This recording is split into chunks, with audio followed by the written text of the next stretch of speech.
Hi, everyone. Thank you for joining today's webinar on the launch of Governor Doug Burgum's Reimagining the Rural West initiative. This is Kevin Moss with WGA, and we're really excited to have you on today. Before we get started, I'm just going to go over a few technical details. We're going to have presentations from Governor Burgum and then our three panelists today. And after that, we're going to have a moderated discussion in the Q&A with incorporating all of your questions. You all can send questions in either through the attendee chat, and you can address those to me, Kevin Moss, or you can use the question tab that is located at the top of your screen, and then I'll pass those along to the governor to incorporate into the conversation. And with that, I'm going to pass it over to Lauren Danino with WGA. Thank you, Kevin, and thank you again to all of you who are joining us this morning. We're so excited to launch Reimagining the Rural West. As a bit of background information for those of you who aren't familiar with WGA, we're the Bipartisan Governors Association for 19 Western states and 3 Pacific territories. WGA develops policies and advocates on behalf of Western governors on critical Western issues. Each year, WGA's chair selects an issue to bring together the collective experience of Western states to develop and advance policy solutions. Reimagining the Rural West is the central policy initiative of WGA Chair, North Dakota Governor Doug Burgum. The initiative will examine challenges and opportunities in rural economic and community development with the goal of recommending policy changes and best practices to support vibrant and enduring rural communities in the West. To talk a bit more about the initiative and its goals, it is my pleasure to introduce WGA Chair and North Dakota Governor Doug Burgum. Good morning. Thank you very much, and welcome to everybody that's tuning in today. We are really grateful to have you giving us your time to talk about this important topic, important to the rural West, important to the western part of the United States, and important to the country. And I'm also excited about this opportunity because we know, myself, I grew up in a small town in North Dakota, understand what rural is all about because I spent my life there, and North Dakota is a very, very rural state, but the world is changing right now. Opportunity is booming. There are employment opportunities almost everywhere, and this is a fantastic time for us to begin this process of reimagining what and how we can think about the rural West. And in North Dakota, we've been engaging deeply through an effort called the Main Street Initiative, where we've engaged with over 63 communities talking about how we can create better communities for ourselves, our children, how to support innovation, entrepreneurship, economic development, how we can address rural healthcare challenges, including the disease of addiction, which touches every family and every community. And making sure that we're working together to make sure that we've got the right kind of connectivity and the right kind of tools and things to allow everyone in the rural area to make sure that we don't have the digital divide and that they can compete and thrive in this ever-changing and increasing competitive global economy. And as chair of the Western Governors Association, I was honored to be selected by my peers to step up to that role just a few weeks ago. It's an opportunity for us to broaden this dialogue to the entire Western United States.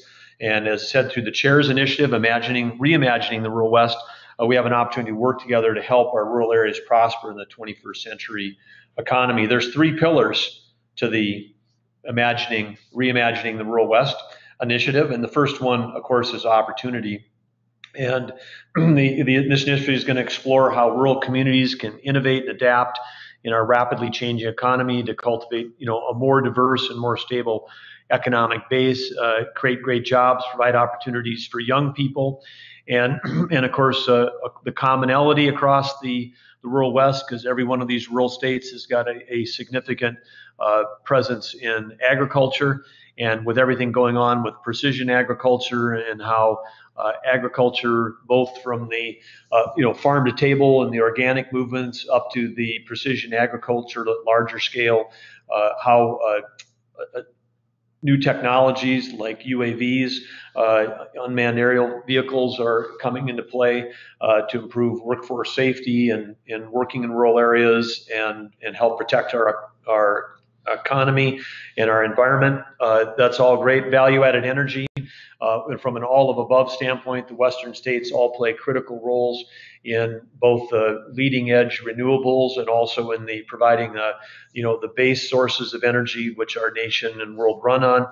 The recreation economy is booming, and this is a multi-billion-dollar enterprise in most states, and outdoor recreation in particular, and the impact that outdoor recreation can have on the health of our communities and of all ages, whether it's getting our young people outdoors engaged in outdoor activities in rural areas, or whether it's the rural areas as a tourism destination. Again, this plays a key piece. And of course, all of this, emerging technologies touch all of this, because technology is changing every job, every company, every community, every industry.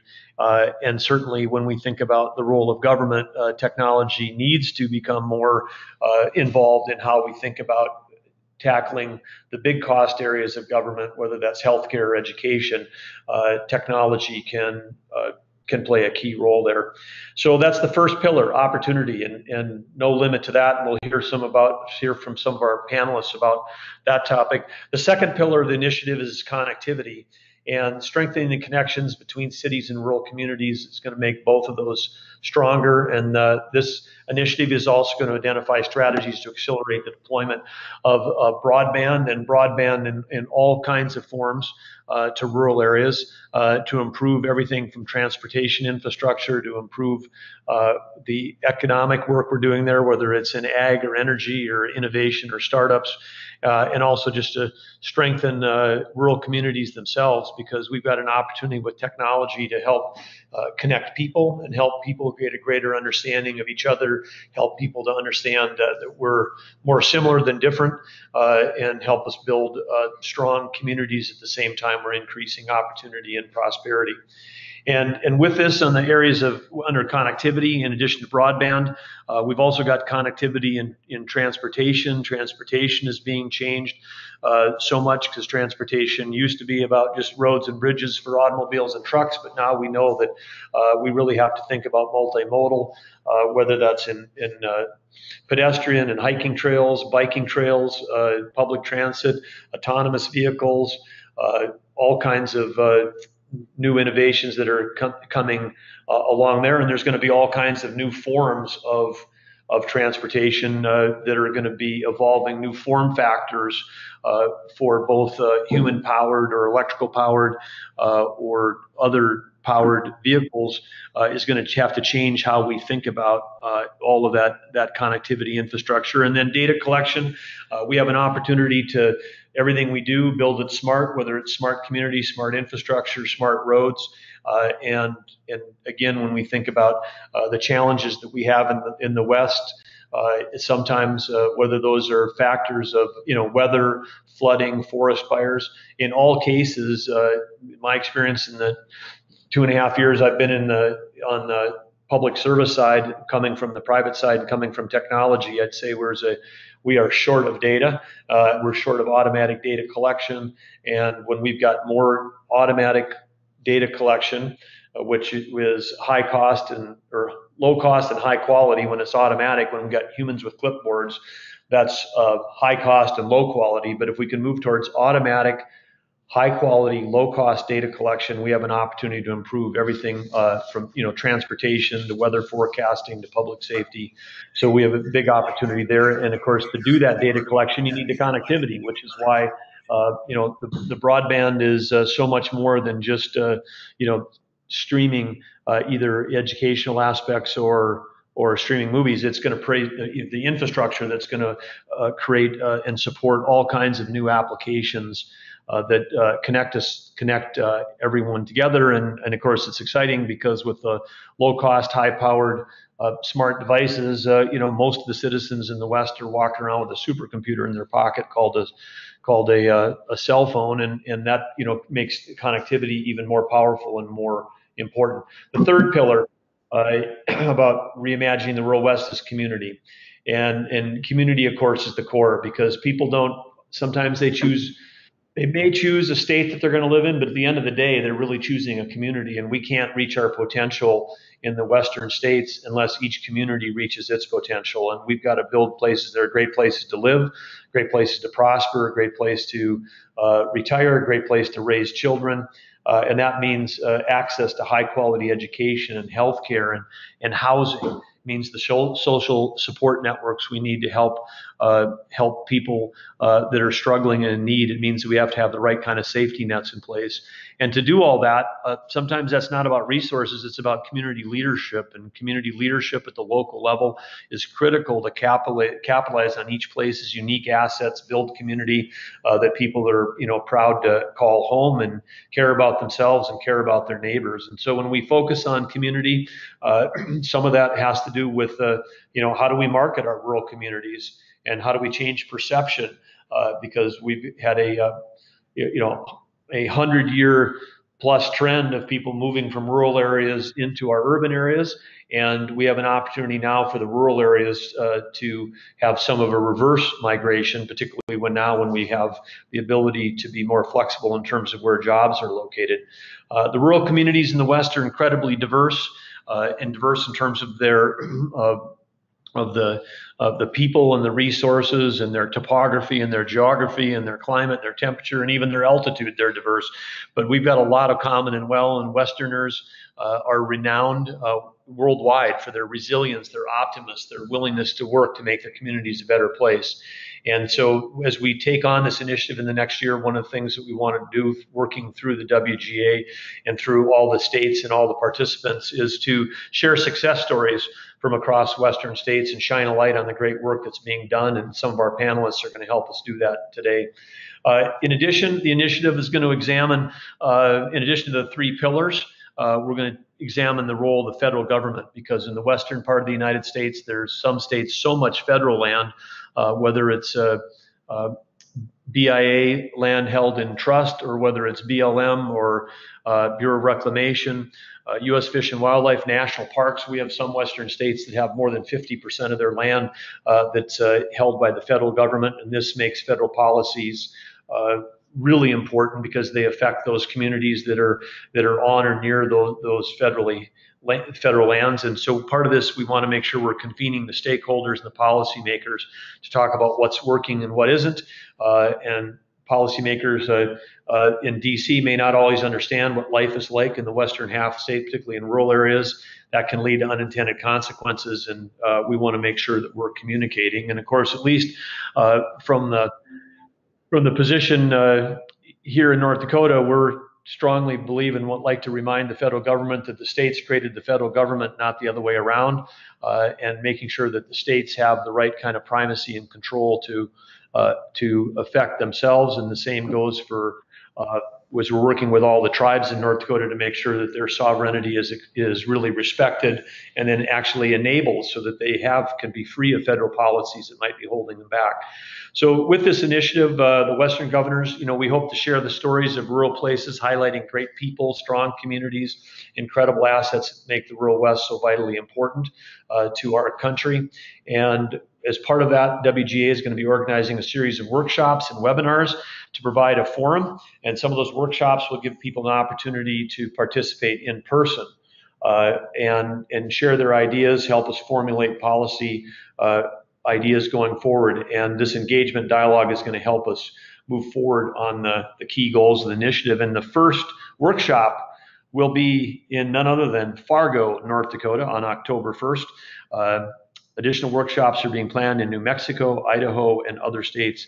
As a follow-up to this webinar, WGA will share information on how to register and participate in those workshops and webinars. And now, thank you for listening to those opening remarks talking about our three pillars.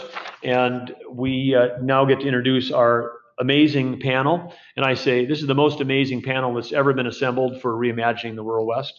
It's also the first, but even if it was the last, it might be the most amazing because we've got some great panelists. And I'm going to just briefly introduce them, and then we're going to go to them. But first up is Joe Willauer, Executive Director of Butte Local Development Corporation in Butte, Montana's lead economic development organization. Joe has worked in a variety of roles in economic development and community planning, incredibly passionate about agriculture, rural communities, and how the economy can benefit even our smallest towns. Matt Ratanen is the Director of Technology for Southern California Tribal Chairmen's Association, and he assists tribes with technology development ranging from broadband network design, radio station application, tribal administration technologies and technology policy development.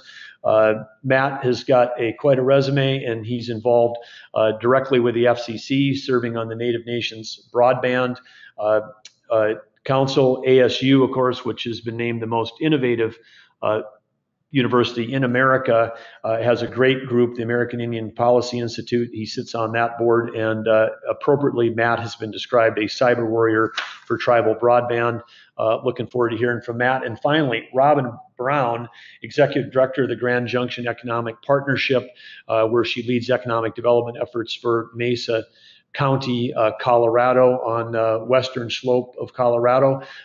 Grand Junction is lucky to have her. She served 8 years as an attack Army helicopter pilot, two tours in Iraq. Thank you, Robin, for your service to the country.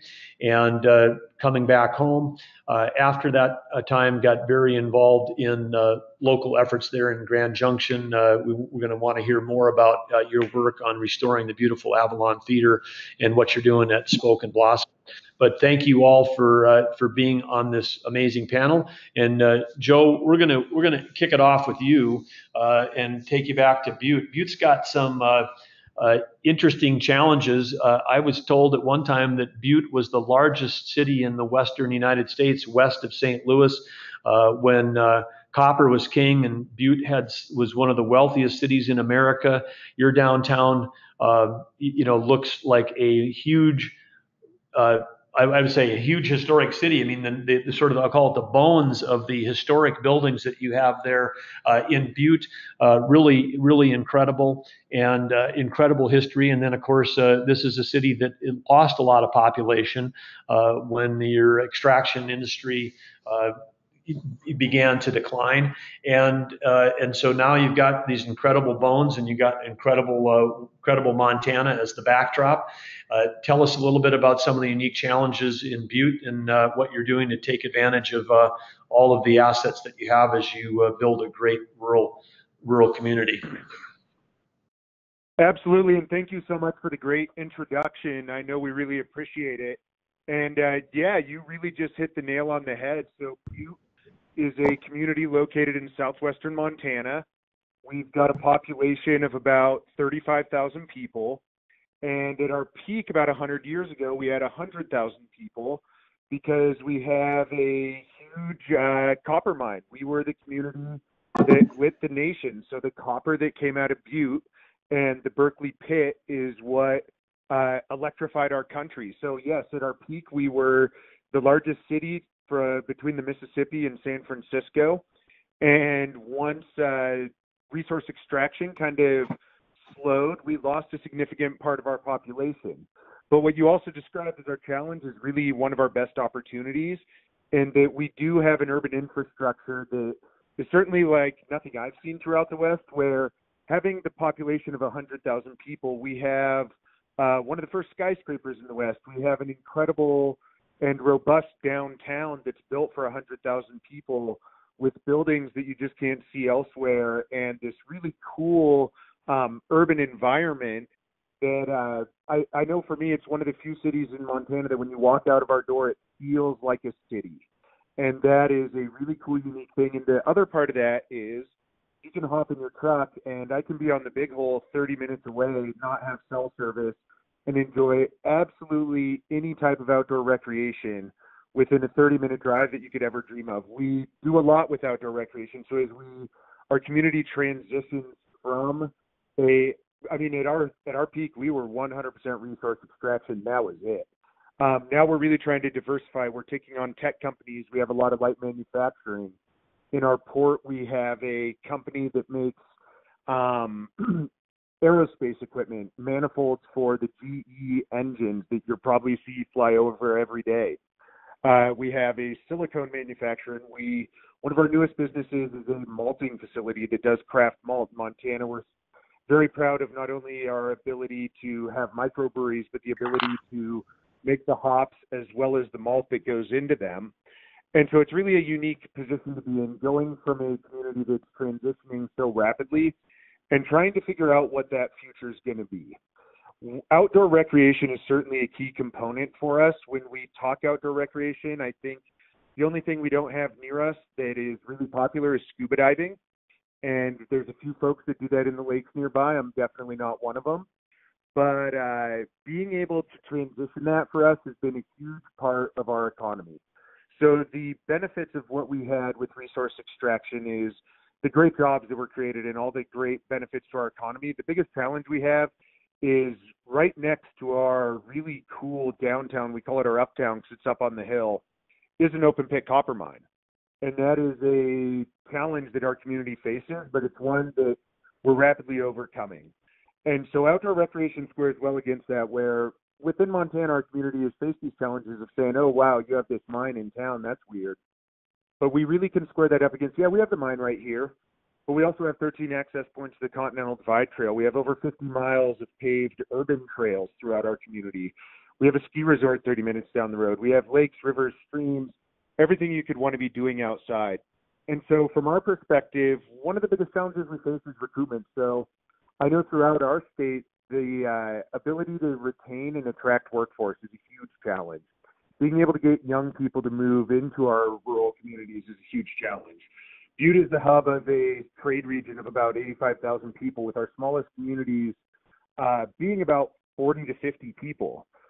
We have a lot of mid-sized communities that run around 5 to 10,000 people, and then Butte's the hub at 35, and every single one of them is struggling to retain talent and bring the people to town. We've done a very good job at bringing the jobs here, and the companies that we have in our community are rapidly growing. The challenge that all of them are facing is how do we get people to move here? How do we get people to stay here? And it's a challenge, but it's incredibly fun for us to partner up locally with our city, our local government, and our chamber to say, okay, we understand that for a lot of people, economic development is just job creation. When we go talk to our legislators, that's largely what they want to hear. But the component we really focus on as well is community development. Are we helping our businesses? Are we helping our community to become the towns that people want to move to, that people don't want to leave, and people want to stay in and raise their families? And so for us, it's an incredibly exciting time to say, yes, we know that job creation is an important component, but what are we doing outside of just creating jobs? What are we doing to attract people here? What are we doing to keep our young people here? We have a fantastic university in Butte that specializes in resource extraction and engineering. And how do we keep those students in town? What are we doing to make sure all the pieces of the puzzle are getting put together so that we can continue to have a robust economy and continue to move our community forward? Obviously, we're biased, but it's an incredibly exciting time to be doing this work. Montana as a whole has a lot of great things going on, as I think a lot of our greater region does. And so we're greatly appreciative to be a part of this call today. I know personally I'm really excited to hear from what you and the others have to say. And so for that, thank you very much. Thank you, Joe. And next up on our panel, we're going to hear from Matt Ratanen. And Matt, with your incredible background in technology, I just want to say, wow, the folks you're working with have got to be so lucky to have you, both your skill and your passion. Thanks for being on the panel and talking about all the great your work doing, which fits right into one of our pillars, which is connectivity. So take it away, Matt. Thank you, Governor. So, I got my start I'm a recovering graphic designer. I ended up in a .com industry company and got involved with the technology and the management of the people involved around the technology, and kind of converted my creative passion into running and directing an initiative that came out of the Southern California Tribal Chairmen's Association, which is called the Tribal Digital Village Network. We built over the last, we're starting on year 19, I believe. So over the last 18 years, we've built out over 650 miles of point-to-point and point-to-multipoint licensed and unlicensed links to support the communities of the member tribes of SCTCA. In Southern California, mostly in San Diego County, Southern Riverside County. And as you sit there and you look at a map and you think, wow, San Diego, why would they have to do that? It's San Diego. San Diego should have all this connectivity. Well, the county is basically a square. And if you cut the square in half vertically, the left side is the beach and the towns, and the right side is the mountains and the tribes. So One of the things I wanted to touch on your opening remarks is based on community. Tribes didn't necessarily choose the reservation spot that they were going to live on. So the federal government determined where they were going to live after the federal government took over. And some of those places that we are currently living now are not original, and some of them are certainly lacking in services. So the connectivity issue comes into play heavily. And as I started this in 2001, started being a part of this, I joined about 7-8 months after the original grant came in to support this community, and realized quickly the value that connectivity could bring to this disconnected group that's actually so close to population in San Diego, but services die as soon as you cross the reservation border. And there's many reasons for that, but none of which can't be solved. We just have to change our mindset and our focus a little bit to be able to pull this off. So traditionally, telephone and connectivity avoided reservations because it was a different easement, it was a different right of way, it was a different government to talk to, it was complicated, and everybody was trying to build fast, like too fast actually. So they avoided all the pitfalls crossing the landscape, and therefore avoided these populations, albeit they're small populations, but they are definitely crucial populations for the rural U.S. landscape. So not only does the tribal reservation fall into the disconnected and left behind category, but all of the small rural towns of America fall into the same deficit. So by creating a wireless network that went from mountaintop to mountaintop, run and operated by tribal members and owned by the SCTCA, 19 tribes at the time, currently we're now 20 tribes affiliated, federally recognized tribes, have been managing this and serving the community. We have over 105 tribal municipalities connected. So from fire to resource program to libraries, schools, Head Starts, utilities, EPA, and actually allowing tribal governments then to operate in today's in this century as far as communications. When all the funding opportunities came online with grants.gov, tribes were in a massive deficit of not being able to apply for the grants that they had traditionally applied for through the mail on paper. So connectivity became that much more important for survival of the sovereign nations. We are sovereign dependents of the United States government, and there are certain features of our relationship that require communication and resources, and bringing communication and connectivity with broadband to the reservations is key to their survival. So on the 3 pillars, if you look at community, we have really robust and strong communities that are culturally based. Traditions are heavy. The loss of language is a very big concern. The loss of some of our cultural practices are a very big concern. And previously it was thought that internet would bring something to distract from that culture, to take away from that culture. And I think what's been realized in the last maybe 15, 16 years as the connectivity opportunities have come across is that some of this technology may actually be able to save some of that culture, and the language preservation component specifically, online tools to help teach language and help promote language. The newer generations are certainly tied to technology and using technology, from gaming to iPads to, your cell phone, your smartphone, and getting some of the cultural resources and the language resources on those platforms so they're more engaged in the medium they're used to using is going to be helpful for saving some of this for our next generations.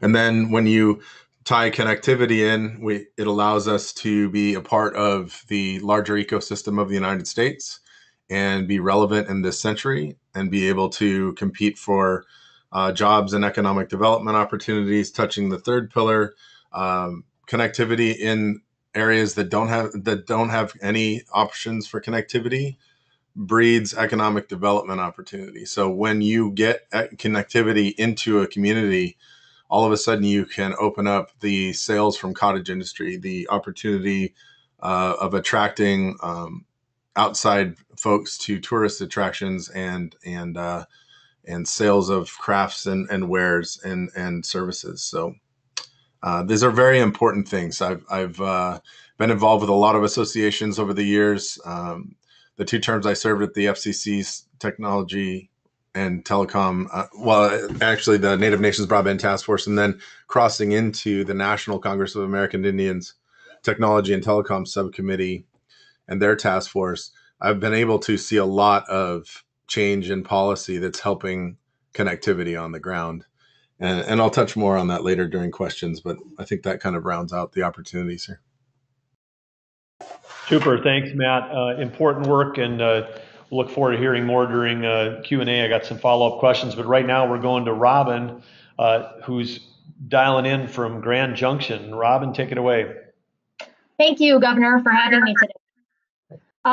So Grand Junction, my comments are going to echo a lot of what Joe said. Some of the strengths and challenges that they've had in Montana are very similar to what we've experienced in Western Colorado.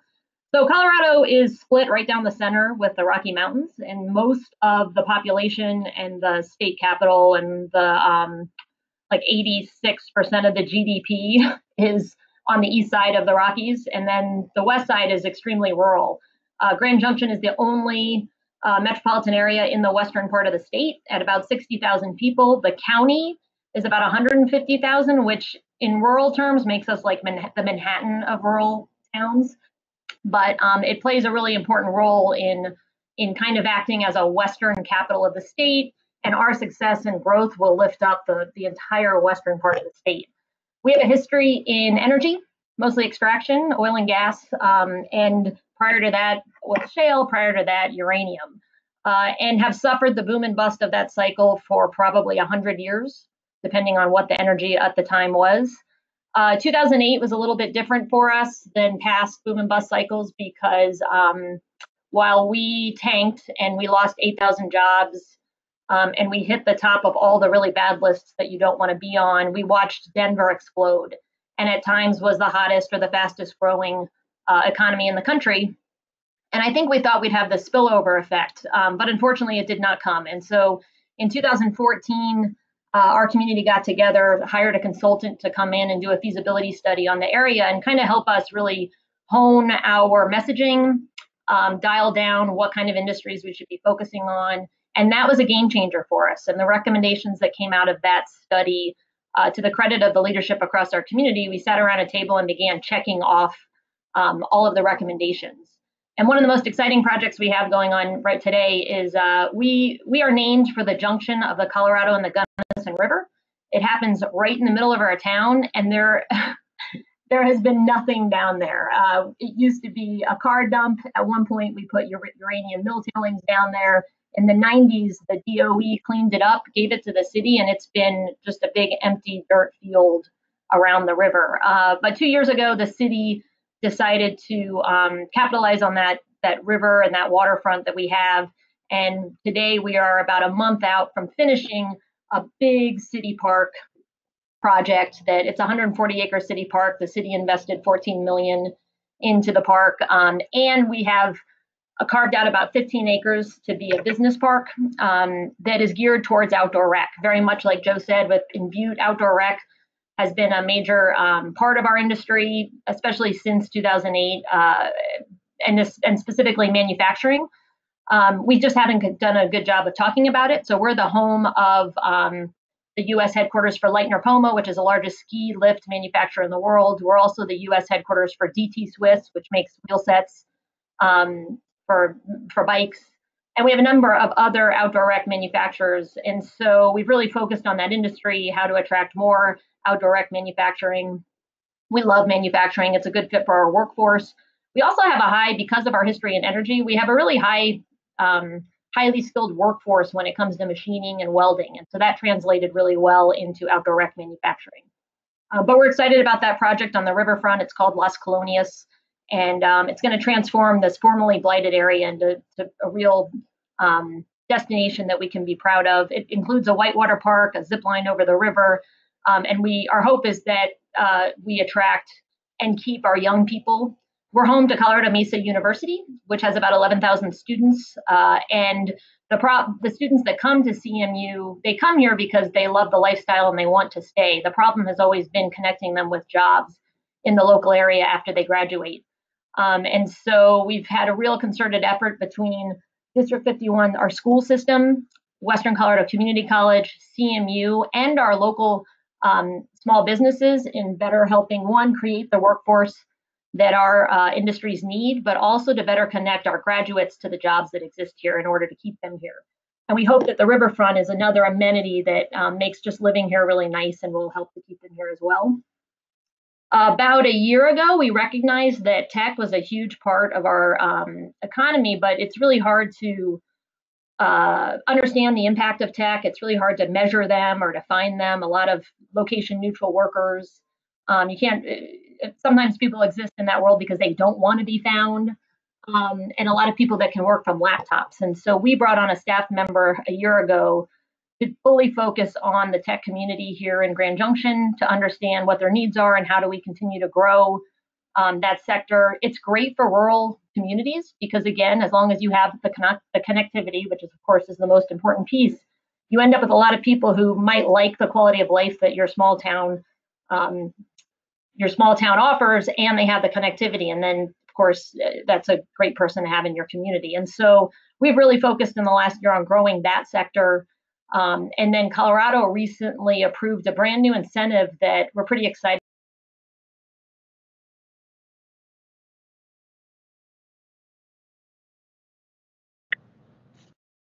So when we attract companies to Denver, yeah. You cut out for a little bit, so could you just repeat? Oh, I got it. Sure, I got a funny message on. So anyway, we're excited about a new incentive that what Denver has done, what Colorado has done is it's an additional incentive on companies when the state recruits companies or large corporations to Denver. It incentivizes them to put allow employees to work remote in rural communities. And it's brand new, and so we're still exploring it. But we're pretty excited about the possibilities of getting some remote workers from some of the successes that Denver has had recently. Same strengths and challenges, getting workforce here, getting a kind of executive level. We have really hard time keeping CFOs and executive level workforce. We have some trouble with engineers because our school system our schools are pretty old. And so we recently passed a mill levy and a bond to put money back into our schools because we recognize we're losing quality workforce because they don't want to bring their kids to our schools. So that's always been a challenge and something we're working on. But it's really, like a lot of places in the West, Grand Junction's a great place to live. It's very affordable. And so what we've tried to do is quantify what quality of life really means. And for us, it means that when you spend less of your income on your home and you spend more of your off time enjoying yourself with easy access to the outdoors, you're a happier, more productive employee and you stay in your job longer. So for us, quality of life means lower attrition. And that's served us pretty well in recruiting new companies in. Of course, the most exciting news to come out of Grand Junction in years was the news that came out of the Department of Interior yesterday that they are going to relocate the BLM headquarters to Grand Junction, an effort we've been working on for about 2 years. And of course, we're thrilled. So it really helps your economy if you get the federal government to put an agency in your backyard. But I'll leave it at that for now and appreciate the conversation. Thanks for having me. Well, congratulations.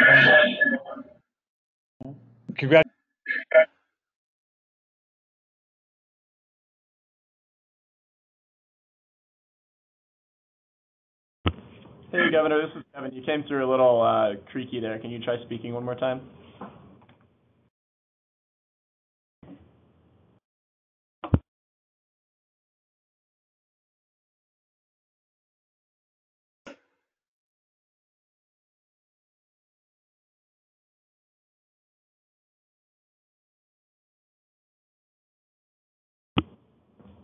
Hey, Jace, this is Kevin. Can you try unmuting really quickly?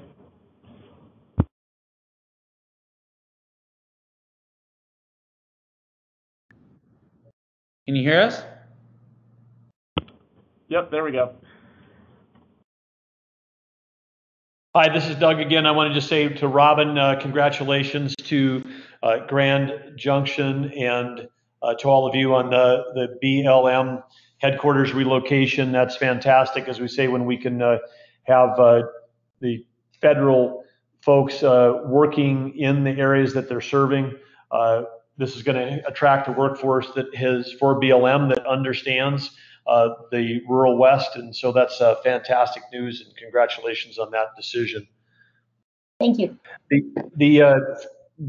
I've got a few questions for the panelists, and maybe I'll go back in reverse order, Robin. While you're still up here, but one of the things to build community is convening spaces, and I know you were involved in the restoration of the beautiful Avalon Theater in Grand Junction, and I'm sure serves as a hub for the community and brings people in from the surrounding areas. You say you're kind of the center of the hub in the same way that Butte is the center of a hub of a bunch of smaller communities. But maybe you want to talk a little bit about that, and also then maybe mention a little bit about what you're doing personally with Spoke and Blossom to also build community across the whole western slope of Colorado. Sure. So the Avalon was the beginning of a series of community investments that made living here just a nicer place to live. We are historically an extremely fiscally conservative community. We hadn't passed a tax increase in probably 20 years. And so it was a big lift to ask the community to put money into a city-owned theater, which, is kind of an arts and culture project. It's touchy-feely. But what we did was we turned it into an economic development project. And we talked about bringing in people from out of town to come see shows. We talked about the direct impact of just bringing all these people downtown who would go out to dinner and then go to see a show. And that was enough to get the project done. It was a huge lift in a really bad time. So the grand reopening was 2014, and we raised $9 million from the community to get that done. And I think what happened was we saw the success of that, and that gave us a little more leverage to go forward on other projects.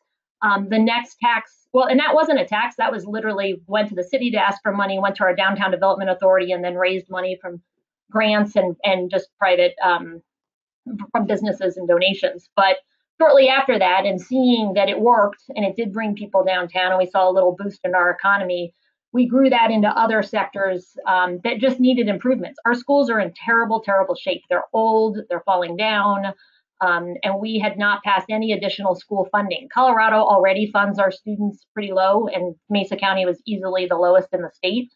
So then we went forward, and again, we turned it into an economic development campaign. It wasn't really about the kids. It was about attracting a solid workforce here who would want to put their kids in our schools, and then about producing a future workforce. And so we got the school bond and the mill levy passed overwhelmingly, which again was a departure from past tax increases.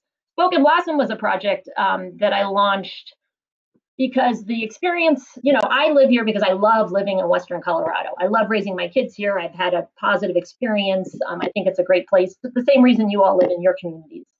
But the stories that I was being told about my community were not indicative of the experience I was having. And I just felt like all you ever heard about Mesa County was opioid addiction, crime. I mean, suicide and all this depression. And we just heard, again, we're at the top of all of the bad lists.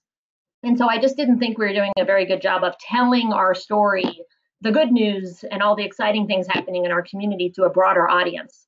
And so I launched a magazine called Spoke and Blossom. We did not have a regional lifestyle magazine, but there were 3 goals that I had when I launched it. It was to inform people about their community. That's what I hoped when people read it, they would learn about their community.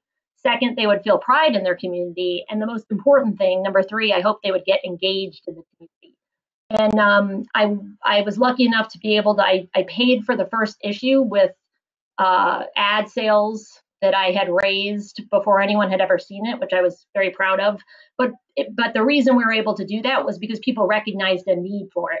And so Spoke and Blossom launched. It's been very successful. It tells a great story about Western Colorado and our lifestyle. It feels very much like us, and it's very positive. And we actually distribute about 5,000 issues on the Front Range, and that we get a lot of tourism, and we get a lot of people who come over to find out if life is really as good as we're saying it is, and we believe it is. So that's what, again, storytelling was really, really important in helping change the narrative of what living in Western Colorado is really like. Great, thanks, Robin. So Matt,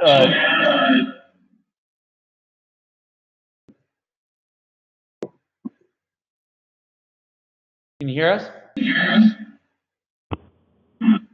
Jace, we can hear you. It's just your sound is pretty weird. I don't know if there might be another phone that you could call in on or something like that, but we can hear you now.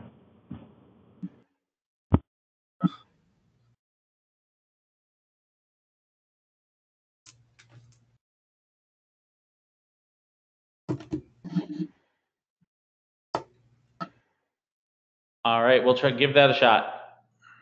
All right, that sounds good. Okay, Matt, Doug again here. Say, so you were talking about some key points when you were talking about, and I agree with about the technology is the opportunity to help preserve language, preserve culture, strengthen community, but all of that, so no but the thing that you've accomplished with 105 municipalities and this mountaintop to mountaintop wireless approach, I mean, this is really fascinating. And of course, I know in North Dakota, we've got areas in our tribal lands where we're struggling with basic cell service. Tell us a little bit about how you got all of this accomplished and how you built the coalition and how you got the funding and how you drove this connectivity. Sure. So Southern California Tribal Chairmen's Association has been together since the early 70s, I think 1972, to basically strengthen their efforts in the community and the region to pull resources and opportunities for each other. This community, 150, 200 years ago was 3 or 4 much larger groups that had smaller breakout groups that moved around. And when the federal government carved it into reservations, they divided it up into 18 reservations in San Diego and 7 just across the border in Riverside County, where some of those groups used to be affiliated with each other. So getting back together as an initiative to work for the region and work for the common cause, I think was really valuable to them. All the way back in the 70s, and realizing that, there's strength in numbers and there's strength in opportunity and sharing their resources. And so that connectivity aspect of what needed to happen is right in lines with that mission. And so a collaboration between ethnic studies professor Ross Frank at UC San Diego, some technology being used out of the UCSD Supercomputer Center by Hans Werner Braun under National Science Foundation grants, project called HP-REN, and then a funding opportunity, really a grant opportunity from Hewlett-Packard back in the day. There was a vision that the Hewlett-Packard money could fund the technology being used by Hans Werner Braun to be able to connect the reservations and create opportunity for connected resource programs at each of the reservations. And Southern California Tribal Chairmen's, was on board with that, worked with the different entities to write that and win that grant.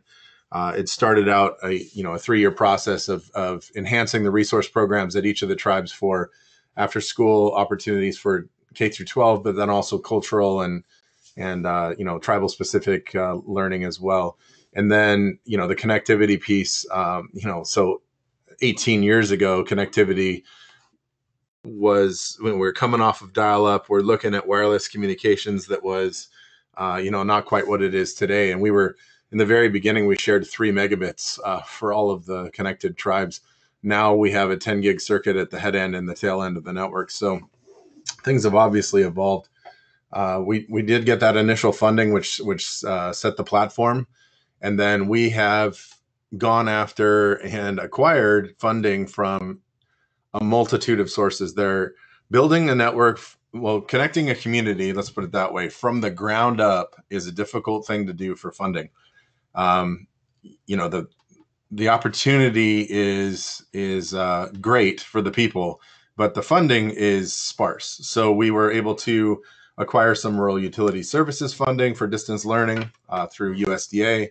We got a couple different California-based funding organizations. Let's see, the Community Technology Foundation of California and Zero Divide. They funded some opportunities to connect some tribal homes and do some research and development on our network to be able to do connectivity to the community. CETF from California, the California Emerging Technology Fund, has been a sounding board. We haven't actually gotten funding from them, but we've done a lot of policy work together. You know, we've gotten funding from private. We've gotten funding from Google. A handful of other things. We were just awarded a Microsoft Airband grant, and to do exploration in TV white spaces, which we have a community prepped, and we're starting that deployment within 30 days. And so, you know, it's a collaboration of effort. It's really a search mission to find funding, especially for tribal. And then it's, you know, just a concerted director effort to try to get all of that stuff. It's herding cats to line that stuff up and point it in the right direction so that we can basically achieve a result. And so in the time that we've been building this network, we've literally built it about 3.5 times based on technology changes in the wireless communications as well. We have 23 towers, 20 of which are completely off grid, running on solar power and now propane backup generator. And so we've had to redevelop and redeploy assets to each of those locations based on the changes of, you know, just technology and time have happened. So one of the things you can't do is just go out and build this if you don't have access to champions on the ground in each of the communities that are driving their needs, whether it be education, government, connectivity to the home. And we have engaged the tribes over the years at quite a heavy level of involvement. And each of the tribes in the beginning had 2 representatives that were attending every single meeting and every single planning session, and were involved with all of the updates and carrying those updates back to the tribes and working with us for MOUs and easements and things like that. So it's definitely a concerted effort that way. That's fantastic.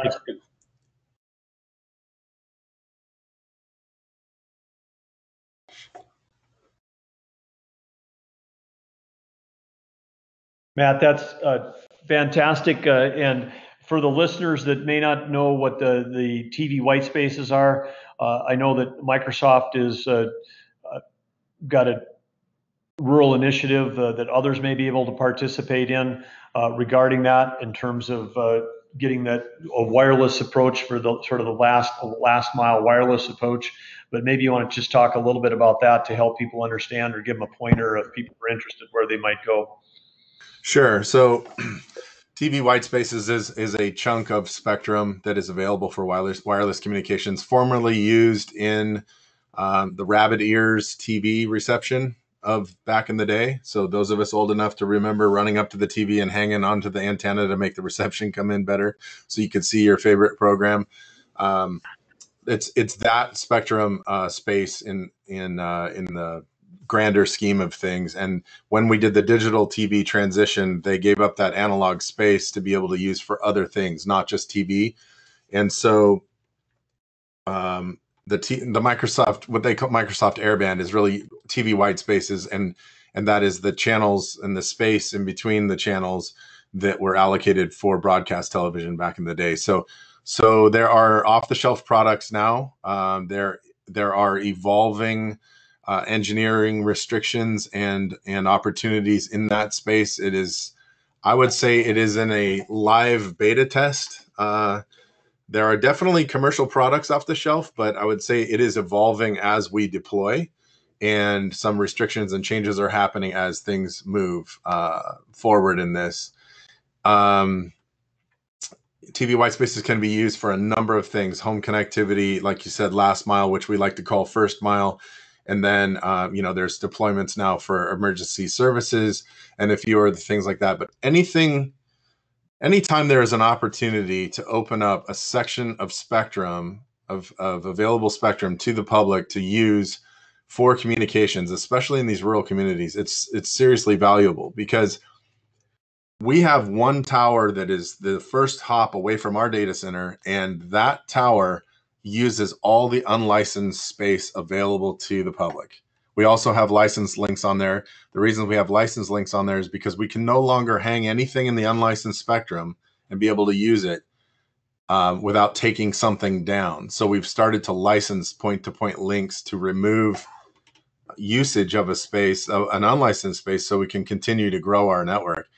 Kind of tells me that we don't have enough spectrum available, and TV Whitespaces is yet another piece that's available to us. So Microsoft has many pages on their site up about it.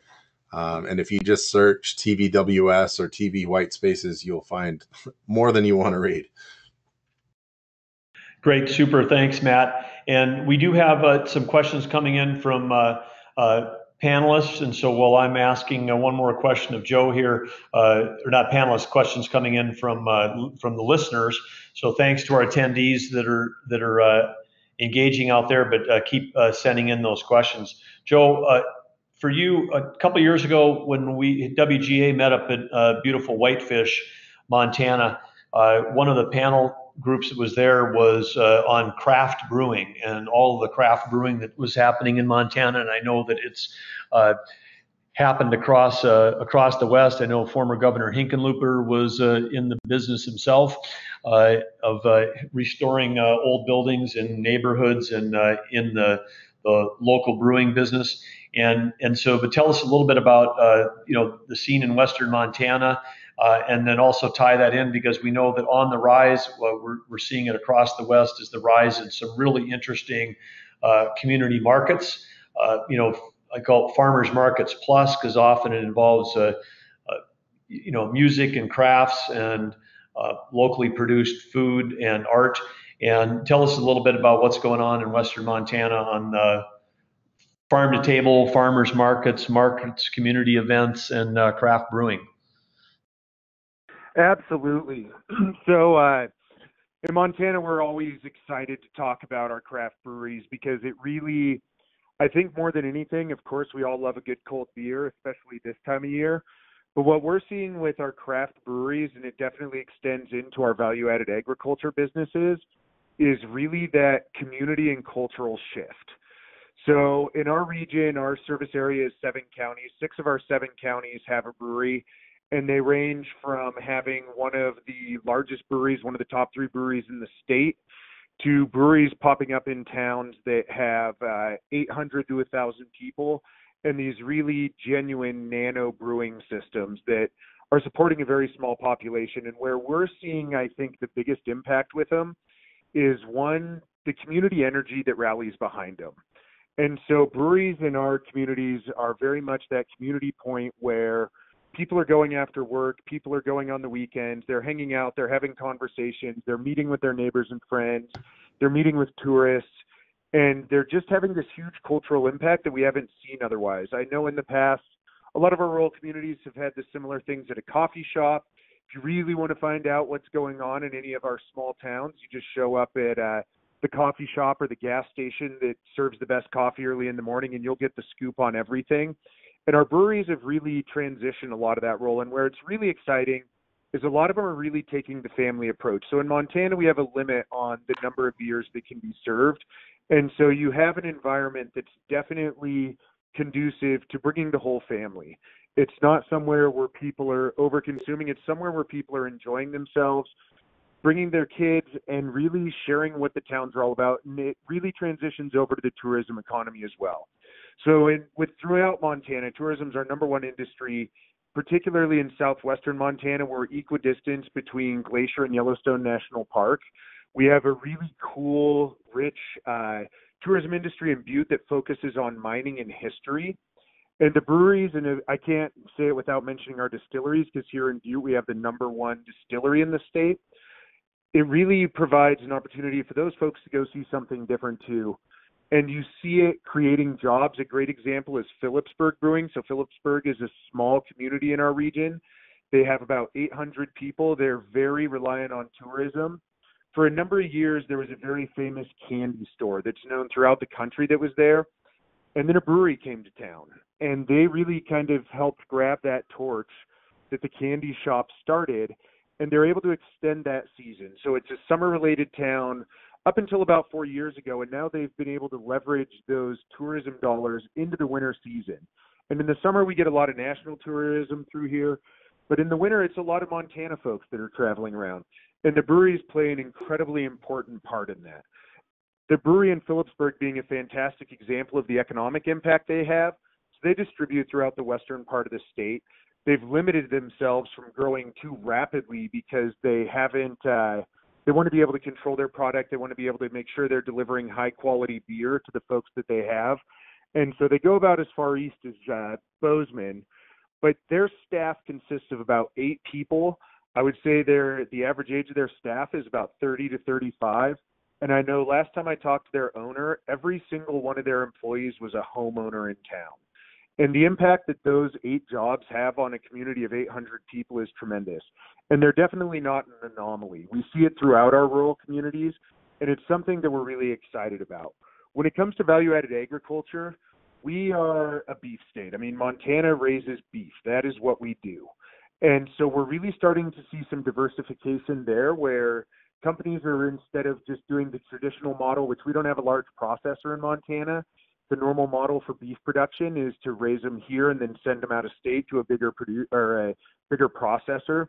We're seeing more people invest in the higher value agriculture and raising grass-fed, grass-finished, organic, Wagyu, really niche markets within the cattle production world.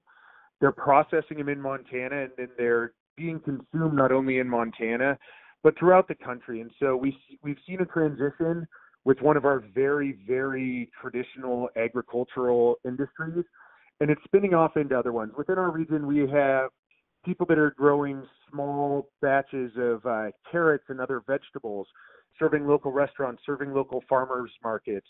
One of the biggest challenges we face is in Montana, we have a very short growing season. It feels like it's pulled here about 10 months a year, but people are using technology to overcome that. So we're seeing more investments with indoor growing and really advanced technologies for producing vegetables for local people year round. What's really exciting about that is a lot of our state is a food desert. If you live in one of our rural communities, access to fresh vegetables is a huge challenge. And so we're able to overcome that in some of these places with technology and with the advancements they're making with being able to grow veggies year round. And when you combine that all into what we see with our farmers markets, it's hard for me to think of a town in our region that doesn't have a vibrant farmers market. And it's a variety of different things. They happen at different times. Some of them have them as a Saturday morning thing. Some of them have them as a Tuesday evening where it's more of an event that brings food trucks in. But it falls very much in line with the breweries where it's an avenue to get the communities to rally behind something. And to Robin's point, we've had a lot of we have the same discussions, I'm sure she does, with the community identity and really the community feel and being able to share our story. It's easy to be our own critics, right? And we need to change that narrative where instead of focusing on what we don't have, focusing on all the great things that we do have. And our brewery and distillery industries, as well as farmers markets, have really been a rallying point for community members to get excited, get together, and talk about all the great things our community have, which we see spin off into other things. That's how we start to see entrepreneurs open up shops. That's how we see investors bring money to town, is changing that narrative and saying, this is an exciting place to be. We want to invest in these communities, and we want to help make Butte and southwestern Montana a better place to live, work, and play. Fantastic. And I know it's saying when we've got our seminar coming up in Fargo this fall, workshop related to this October 1, one of the things we'll have on the panel there is we'll have representatives from Red River Market. As part of that, it's a market that started about 5 years ago in downtown Fargo. The arts, crafts, local brewers, local distillers, local growers. And I think last year they had 120,000 people attend their Saturday markets, which ran from July through October. And again, it's a great way to build community and bring out and also bring out the diversity. And that was one of our next questions, which I'll throw out to the panelists. As the rural West continues to change and population changes, we're seeing in North Dakota, I know across the West, a more diverse set of folks. We got with the in-migration, we all have got more jobs available than we have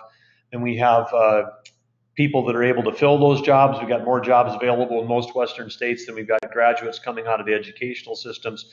So that means, net in-migration is required in the rural communities in the rural West. And wondering if people have got strategies about how to be welcoming communities, whether it's for people that are new to the state or new to our country. What are some of the strategies in terms of building community between those that have been longtime multi-generational residents and with deep roots in the area, and those that might be attracted to everything that the rural West has to offer? So thoughts from any of the panelists?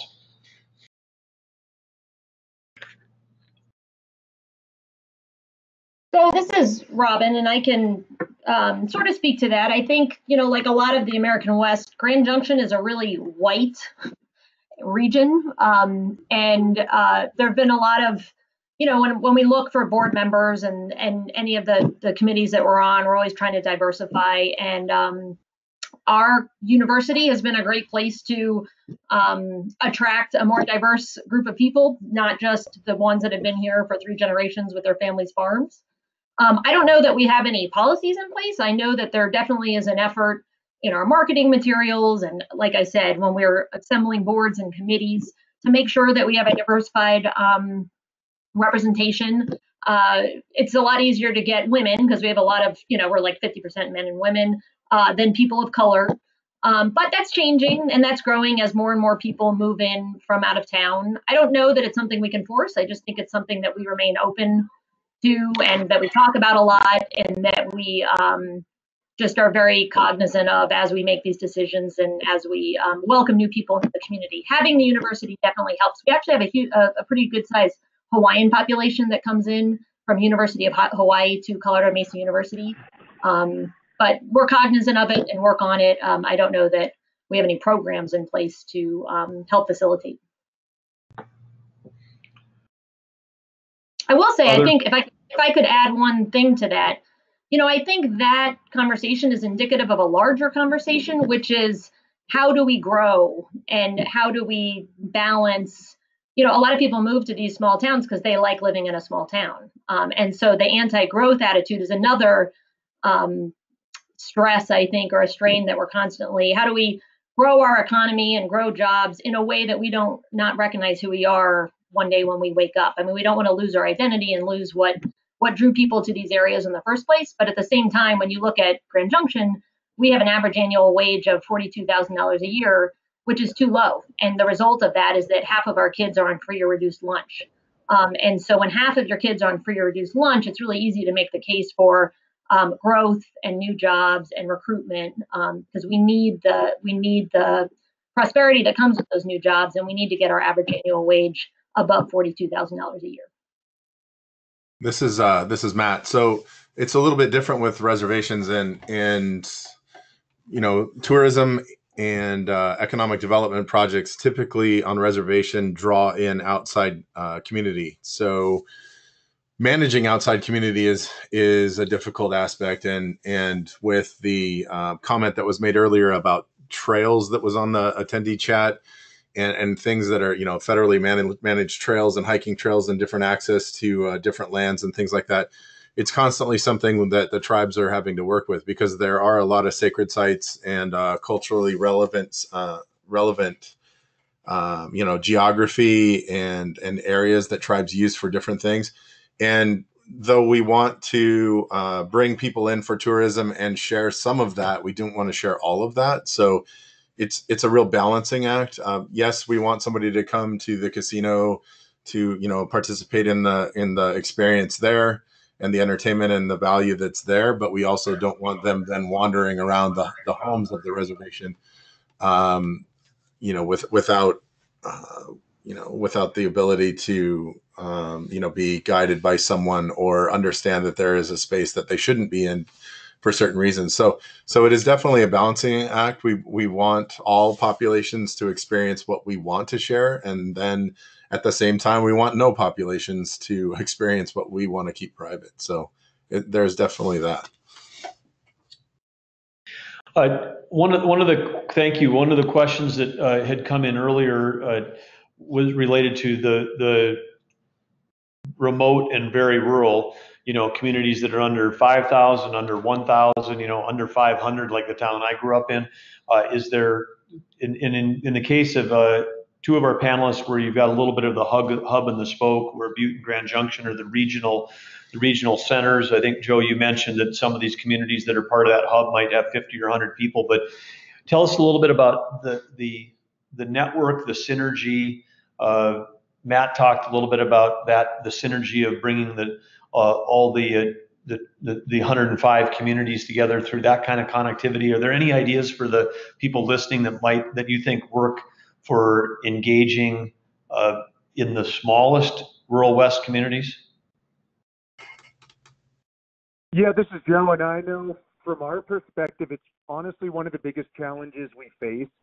So we have a regional approach to our organization, and it feels like when you're out in the region, they think that we spend most of our time in Butte, and then you often talk to people in Butte, and they think we spend most of our time out in the region, which always makes us laugh because we try to do our best at both. But the biggest thing we've found for success is just showing up. So we have a huge area. From one end to the other is a couple 100 miles. And we do our best to show up to city council meetings, chamber meetings, any sort of community event we have.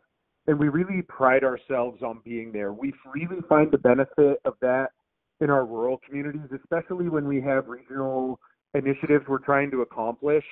So many of our rural communities are also aging communities, and you can do all the great Facebook and Twitter and social media things you want, but that's not the outreach that works in those type of places. Showing up and being present and showing up to listen has really been the highest value we have. And so we really do everything we can to put miles on our car and just be there when we can. And it's had a big benefit. The communities that we show up in, we offer small business loans. It feels like every time we do a loan in one of our very rural communities, we do another loan in that community 6 to 10 months later. And it's just because we're there, we're active, and people see us around. And I can't understate the value of just showing up to help get things done in our rural areas. That's great. And I'd say, I'll just throw in one comment that we did on our Main Street initiative. We've now got 64 cities in North Dakota signed up. Some of those are very small communities. And when we had our Main Street Summit, which was a statewide gathering, one of the things we did as a breakout early in the morning before things started was we invited all the entrepreneurs who had started a coffee shop back in their town. Because one of the things that I think, even if you got a town that's 250 people, there's a role to have a gathering spot that is that coffee shop, and whether it's helps revitalize a storefront on Main Street, whatever. And I'm sure that some of you have seen this, but it's and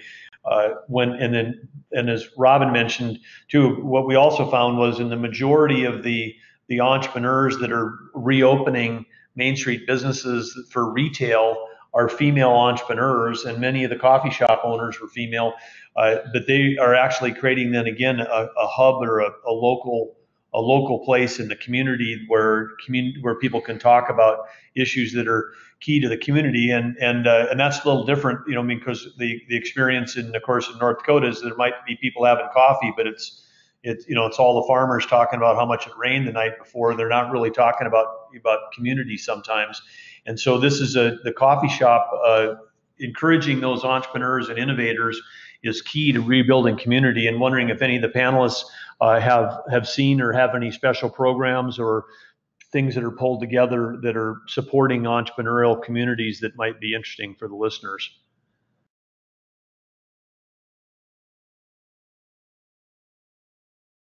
So this is Robin.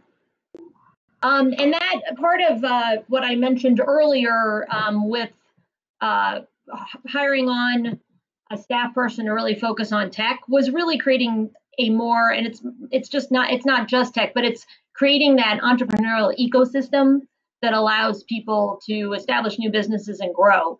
And it's very different than, and that work that Mara has done is very different than what our traditional recruiting is, where we go to a trade show and we introduce ourselves to a company and then we court them and we bring them out for a site visit and we convince them that we have great real estate and workforce and help them move. I think creating that entrepreneurial ecosystem is much more finding people that are already within your community, giving them the resources they need to grow their businesses, whether that's a brick and mortar shop on Main Street or an app developer that's working out of a co-working space or out of their home. And so what are those tools? And that is really complicated and it's different in every community, but I think. But that's really complicated. And we see that much more as a regional effort and not unique to Grand Junction. So growing that entrepreneurial ecosystem, we believe is, we need to do that in all of Western Colorado. And so 3 weeks ago, we launched the first ever TechStars West Slope Startup Week. And that brought in 300 people from all over Western Colorado to Grand Junction to network and to learn and to talk about what are the pieces that we need. Is it venture capital? Is it mentorship? Is it, what are the things that each of the smaller communities need? And doing that in a more regional focus really helps us as a town of 60,000 to help the towns with 1,000 people to kind of launch that entrepreneurial spirit. Yeah, and one thing I would just again toss out, which again, because we're looking for free bottoms up entrepreneur driven ideas, but I would say for listeners or anyone, if your community has established a 1 million cups, 1 million cups was originally conceived and launched out of the Kauffman Foundation, which is about entrepreneurship and the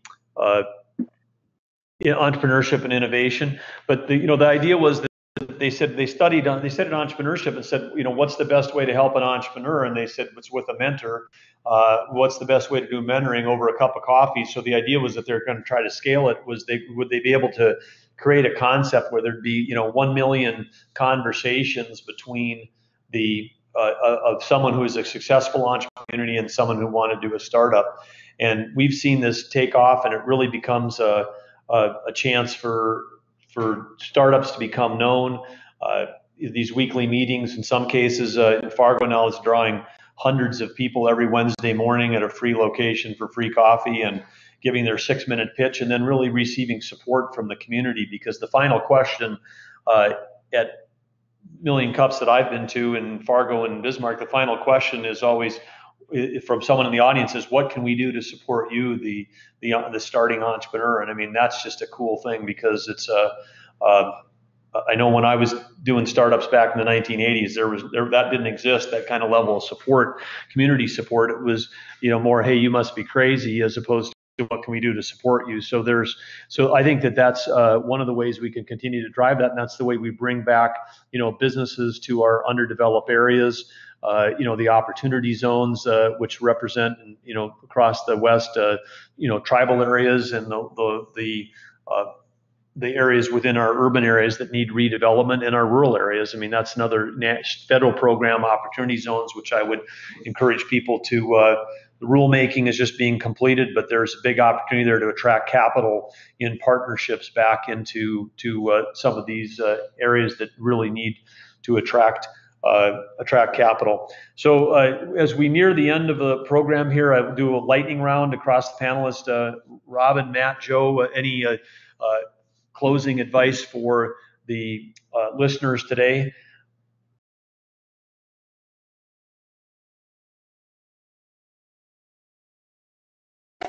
So this is Matt. Sorry, I was on mute.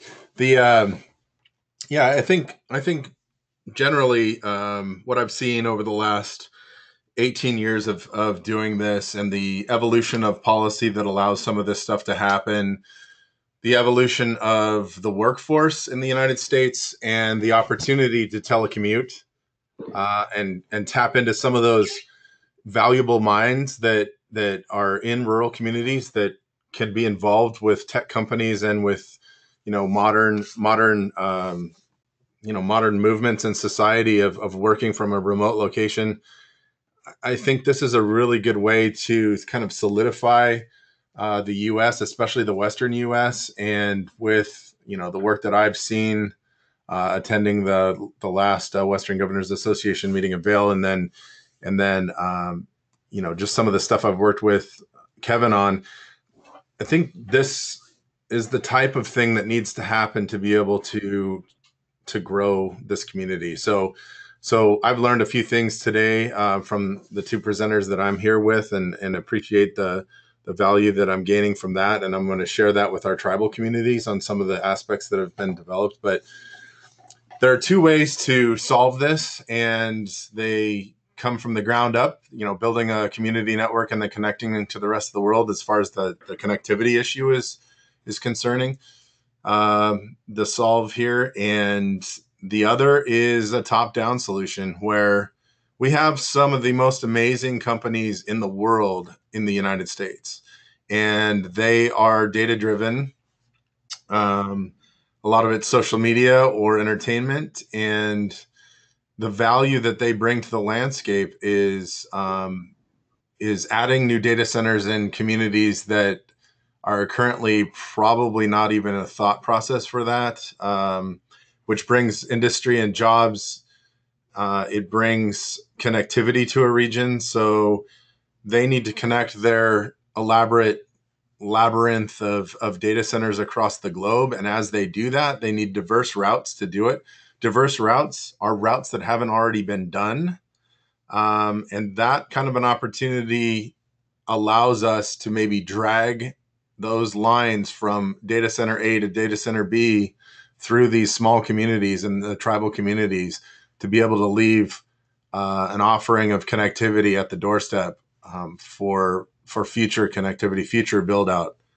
And I just wanted to kind of put those two different platforms out there so that there's an understanding of how we can all kind of tie back together. So this is Robin, and I completely agree with Matt's statements. I think the concept, 2 years ago, we were not on board at all with understanding location neutral workers or what that even meant or how that contributes to our economy. And we're quickly getting on board with supporting that, and the state has as well. But there is a perception that rural America, or especially out in the West, that we're just too far from the epicenters. And so trying to combat that has been difficult, but something that we're working hard. We are trying very hard to attract an aerospace company, aerospace manufacturing, to Grand Junction. These people are creating parts and pieces that will one day take a human to Mars, and they think that we are too far. So trying to explain that you can do business in these small towns, and we do have the infrastructures. It's a challenge, but something that I think we will see shift as more and more of the working population does work remotely. Great, thanks. Yeah, and this is Joe. This is Joe. I would echo both those sentiments, and then just add to share your story and find the people in your community that are really the champions of the good things that are happening, and rally behind them and provide them the support they need. That could be local community leaders, business leaders, retirees, but we worked really hard to get that cohort of people who share that vision of the future, and work to foster those ideas and provide them the resources they need to make it happen.